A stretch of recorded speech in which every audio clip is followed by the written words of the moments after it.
अब हम देखते हैं एक्सटर्नल स्ट्रक्चर ऑफ अर्थ। ठीक है, इसमें हमारा माउंटेन्स, प्लेन्स, प्लेटूज के बारे में हम डिस्कशन करेंगे। ठीक है, सबसे पहला हम माउंटेन्स के बारे में देख लेते हैं। फोल्ड माउंटेन, फोल्ड माउंटेन जो इस तरीके से कर्व में बने होंगे उसको हम फोल्ड माउंटेन कहते हैं। जिसमें जो पीक वाला होगा उसको हम एंटी सलाइन बोलेंगे और जो नीचे वाला पीक होगा उसको हम सलाइन बोलेंगे। ठीक है, और इस टाइप के कौन से माउंटेन है, जैसे हिमालय इंडिया में, रॉकीज नॉर्थ अमेरिका में, एंडीज साउथ अमेरिका में, एल्प्स यूरोप में, डिवाइडिंग रेंज ऑस्ट्रेलिया में, एटलस अफ्रीका में। ठीक है, नेक्स्ट हम देखते हैं ब्लॉक माउंटेन। ब्लॉक माउंटेन दो टाइप का, कि जो पार्ट अगर ऊपर आ जाए तो वो कंप्रेशन फोर्स की वजह से होगा।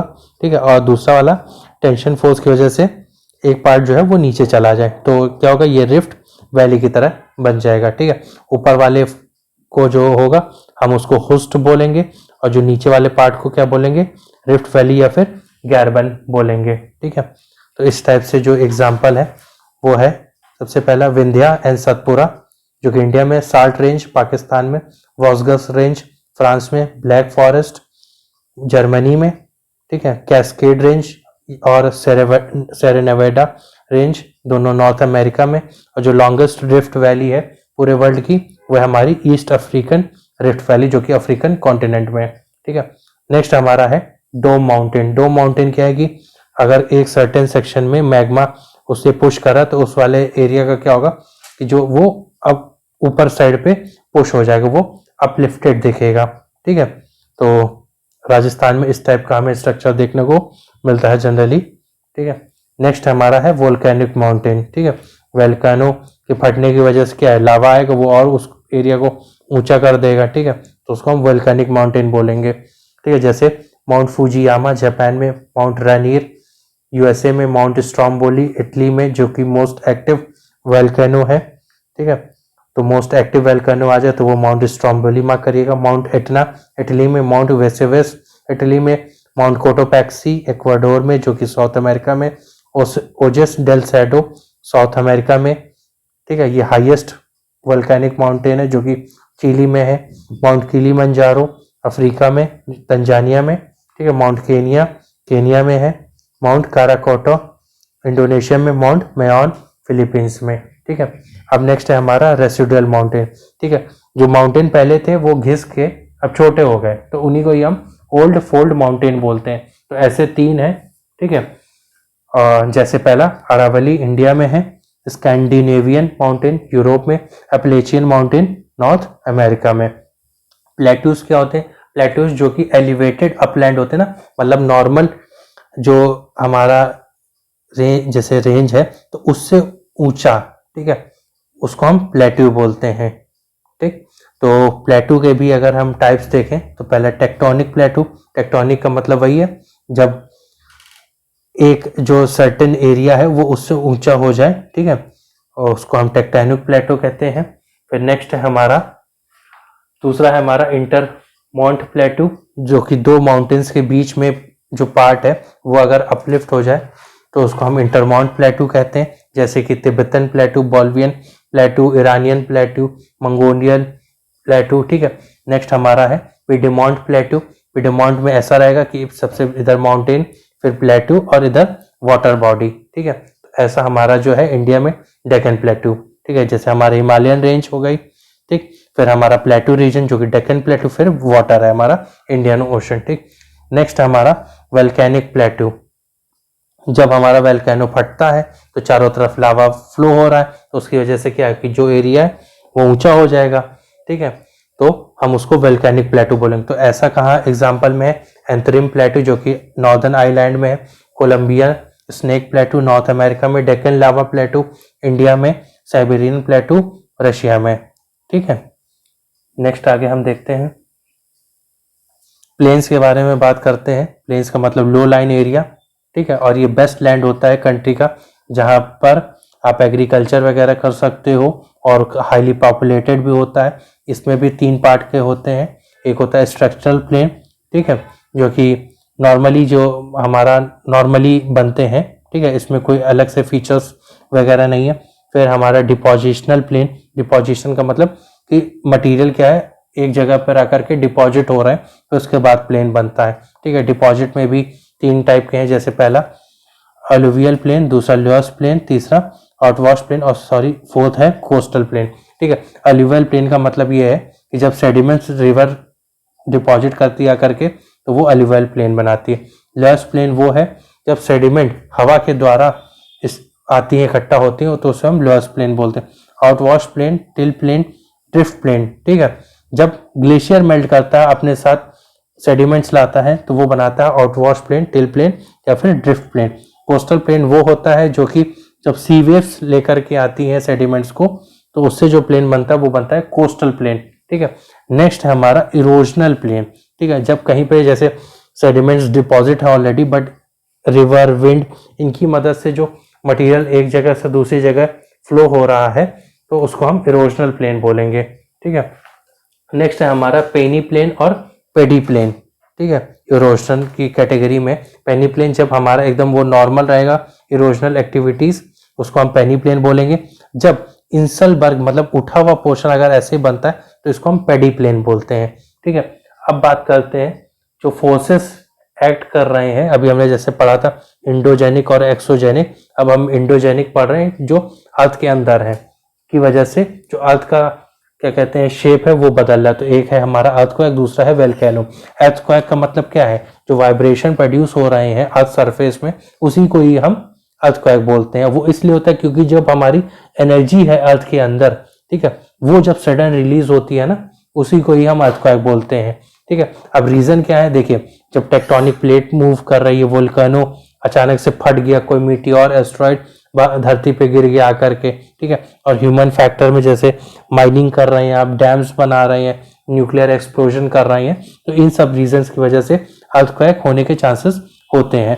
अब कुछ जैसे टर्म्स हैं जैसे फोकस, हाइपोसेंटर का मतलब ये होता है जो अर्थ के अंदर जहां पे अर्थक्वेक ओरिजिनेट हो रहा है उसको हम बोलते हैं फोकस या फिर हाइपोसेंटर। ठीक है, और जब अर्थ की सरफेस पे जहां पे अर्थक्वेक आ रहा है, ठीक है, उसको हम बोलते हैं एपिक सेंटर। ठीक है, it is that point on earth surface where intensity of earthquake is maximum. ठीक है, अब अर्थक्वेक की वेव्स भी होती हैं, वो तीन तरीके की होती है, एक होती है पी वेव, एस वेव और तीसरी एल वेव्स। ठीक है, पी वेव का मतलब होता है प्राइमरी वेव, ठीक है, जो कि लॉन्गिट्यूडनल वेव होती है, वो मूव कैसे करती है, इस डायरेक्शन में ऐसे ऐसे करती हैं।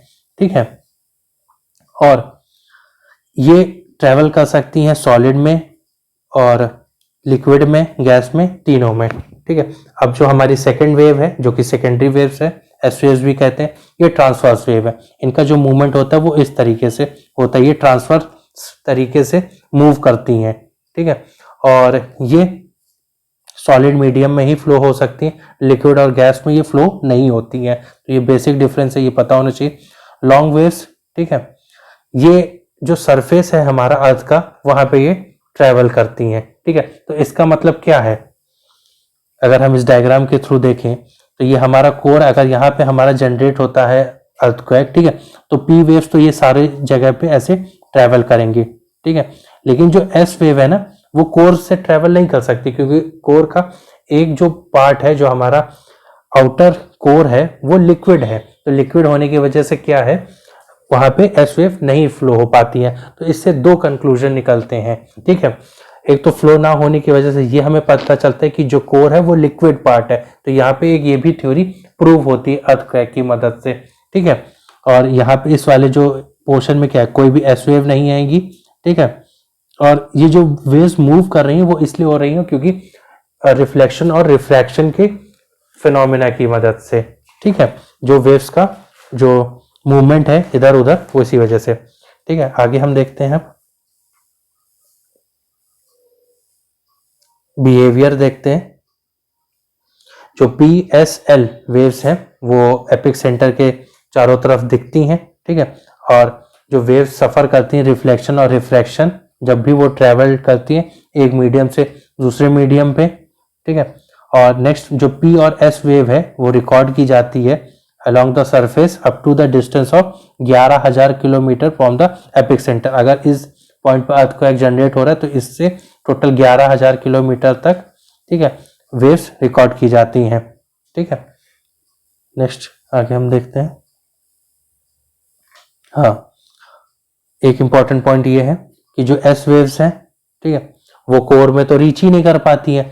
तो इसीलिए जो शेडो जोन है ना पी और एस का, वो एपिक सेंटर से 103 डिग्री से लेकर के 143 डिग्री तक होता है। ठीक है, वो उसी को शेडो जोन बोलते हैं, क्योंकि वहां पे कोई भी वेव रिकॉर्ड नहीं की जाती है। ठीक है, नेक्स्ट अगर हम देखते हैं अब डिस्ट्रीब्यूशन ऑफ अर्थक्वेक, मैंने स्टार्टिंग में बताया था रिंग ऑफ फायर के बारे में। यहाँ पे जो मोस्ट अर्थक्वेक एक्टिविटीज है, वोल्केनिक एक्टिविटीज है, वहीं पे हमें देखने को मिलती हैं। ठीक है, जो कि 68% से 70% तक वहीं पे होता है।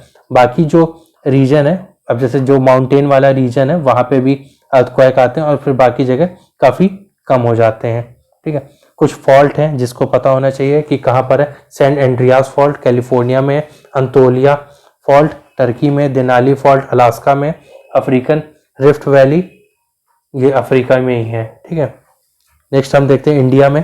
ठीक है, हमने इंडिया को जोन वाइज डिवाइड कर रखा। जोन 5 जो है हमारा, जो कि मोस्ट प्रोन है अर्थक्वेक से, वो ये वाला रीजन हिमालयन रीजन, और जो अंडमान वाला रीजन है वो, उसको भी हमने जोन 5 में क्लासिफाई किया। और जोन 5 हमारा गुजरात वाला भी रीजन है। बाकी ये जोन 4, जोन 3 और जो मोस्ट स्टेबल है वो हमारा सदर्न रीजन है, डेक्कन प्लेटू वाला रीजन। ठीक है, जोन 1 इंडिया में नहीं है, ये भी आप याद रखिएगा। नेक्स्ट हम देखते हैं अब, और जो अर्थक्वेक जितना अंदर से जनरेट होगा अर्थ के अंदर से, वो उतना ही ज्यादा सबसे ज्यादा पावरफुल होगा। ठीक है, अगर अर्थक्वेक जनरेट हो रहा है 0 से 50 किलोमीटर की रेंज में क्रस्ट से, तो उसका जो इम्पैक्ट होगा वो काफी कम होगा। ठीक है, शील्ड की बात करते हैं जहां पे अर्थक्वेक आने की संभावना बहुत कम होती है, जैसे कैनेडियन शील्ड है, अमेजॉन शील्ड है, बाल्टिक शील्ड है, अफ्रीकन शील्ड है, और हमारी खास करके डेक्कन शील्ड है। ठीक है, और अर्थक्वेक को हम कैसे रिकॉर्ड करते हैं? सिस्मोग्राफ के थ्रू करते हैं। ठीक है, और रेक्टर स्केल का क्या काम है? ये मैग्नीट्यूड ऑफ एनर्जी जो अर्थक्वेक से रिलीज हो रही है उसको ये मेजर करता है। ये एक लॉगरिथम स्केल है, जो अभी इसकी प्रेजेंट रेंज है वो 0 से 9 तक है। ठीक है, कोई इसकी अपर लिमिट इसलिए नहीं है क्योंकि अभी तक ज्यादा जो हमारा अर्थक्वेक आया वो 9 ही मैग्नीट्यूड तक आया, तो इसकी जो स्केल है वो 9 तक रखी गई है। ठीक है, एम्पलीट्यूड अगर एक पॉइंट अगर इंक्रीज होता है तो एम्पलीट्यूड 10 टाइम इंक्रीज होता है और एनर्जी 32 टाइम इंक्रीज होती है। ठीक है, रेक्टर स्केल के थ्रू मैग्नीट्यूड ऑफ एनर्जी को मेजर किया जाता है। नेक्स्ट हमारी स्केल है मर्कैली स्केल। मर्कैली स्केल से हम डिग्री ऑफ डिस्ट्रक्शन मेजर करते हैं, और या फिर इंटेंसिटी ऑफ अर्थक्वेक। ठीक है, ये एक नॉर्मल स्केल है जो कि रेंज इसकी है 0 से 12 तक। ठीक है, नेक्स्ट हम वोल्केनो की बात करते हैं। वोल्केनो का मतलब है सडन एक्सप्लोजन जो अर्थ क्रस्ट पे होता है। ठीक है, उसी को ही हम वोल्केनो बोलते हैं। उससे क्या क्या रिलीज होता है? डस्ट पार्टिकल रिलीज होते हैं, सॉलिड मटेरियल रिलीज होते हैं। ठीक है, अब ये डायग्राम बना हुआ है, यहाँ पे हमारा जैसे मैग्मा है, ये अर्थ के बाहर आना चाहेगा। ठीक है, ये आता जाएगा, उधर से ये रिलीज होता चला जाएगा। ठीक है, लावा, और इस वाले पोर्शन को हम वेंट बोलते हैं, पाइप भी बोला जाता है। ठीक है, और साथ ही साथ ये वोल्केनिक कोन होता है, और कोन के अंदर और कोन बन जाए तो उसको हम पैरासाइटिक कोन भी बोलते हैं या फिर सेकेंडरी कोन भी कहते हैं। ठीक है, नेक्स्ट हम बात करते हैं वोल्केनिक प्लग की। अब सपोज करिए यहाँ से मैग्मा रिलीज हो रहा है। ठीक है, अब ये इधर उधर ना फ्लो हो करके, या फिर फ्लो भी हुआ, ये सारा वाला पोर्शन यहाँ पे डेन्यूडेशन जो कि हट गया। ठीक है, तो यहाँ पे क्या बचेगा? एक ऐसे डंडा बचेगा, इसी को ही हम वोल्केनिक प्लग बोलते हैं। एक ऐसा स्ट्रक्चर पाया गया कहाँ पे, जिसका नाम है डेविल टावर, जो कि यूएसए में है। ठीक है, नेक्स्ट है हमारा लावा टंग। जब लावा फ्लो हो रहा होता है तो जो उसका शेप बन जाता है वो एक टंग की तरह बन जाता है। ठीक है, तो उसी को ही हम लावा टंग बोलते हैं। ठीक है, नेक्स्ट हमारा लावा प्लेटू और बसाल्ट प्लेटू, सेम चीज, वोल्केनो फ्लो हो रहा है, उस वाले पोर्शन का जो एरिया है वो अपलिफ्ट हो जाएगा, तो वो एक प्लेटू के फॉर्म में आ जाएगा। ठीक, नेक्स्ट हमारा कार्टर। कार्टर एक लेक है। सब ये आपका जो मैग्मा है ये ऊपर जा रहा, अब यहाँ से अब लावा निकलना बंद हो गया। ठीक है, एक चीज और मैं बता दूं, जब तक लावा धरती के अंदर है उसको हम मैग्मा बोलते हैं, जब धरती के ऊपर आ जाता है तो उसको हम मैग्मा ना कह करके लावा कहते हैं। ठीक, अब यहाँ से लावा निकलना बंद हो गया तो यहाँ पे गड्ढा बन जाएगा। गड्ढा बनने से क्या होगा? अब वहां पे पानी भर जाएगा तो वो एक लेक के फॉर्म में बन जाएगा, तो उसको हम क्या बोलते हैं? कार्टर बोलते हैं। ठीक है। अब जब वो कार्टर का साइज और बड़ा हो जाता है तो हम उसको क्या बोलते हैं, कैल्डेरा बोलते हैं, ठीक है। नेक्स्ट क्या क्या मटेरियल बाहर आते हैं, देखिए सॉलिड मटेरियल हो गए, बड़े पत्थर हो गए, छोटे पत्थर हो गए, डस्ट हो गई, ठीक है, लिक्विड मैटर भी हो गए, इस टाइप से सारी चीजें रिलीज होती हैं। मेन तो 80 से 90% तो स्टीम ही बाहर आ जाती है। SO2 हो गया, हाइड्रोजन सल्फाइड हो गया, मीथेन हो गए, तो इस टाइप के गैसेस मैटर्स भी रिलीज होते हैं, ठीक है। अब कुछ स्ट्रक्चर है वो भी देख लेते हैं। देखिए जब ये मैग्मा है ये यहाँ से रिलीज हो रहा है, ठीक है, लेकिन अगर वो इधर साइड से भी ऐसे फ्लो होने लगे, ठीक है, तो अगर वो प्रॉपरली हॉरिजेंटल है तो हम उसको सिल बोलेंगे, अगर वो वर्टिकल है तो उसको हम डाइक बोलेंगे, ठीक है। नेक्स्ट हम देखते हैं कुछ लैंडफॉर्म है जो कि ये बनाता है, सिल डाइक मैं बता चुका हूं, ठीक है। अब यहाँ पे ये डायग्राम बना हुआ है। अगर बहुत ज्यादा, सबसे पहले हम देख लेते हैं बैथोलिथ, ठीक है।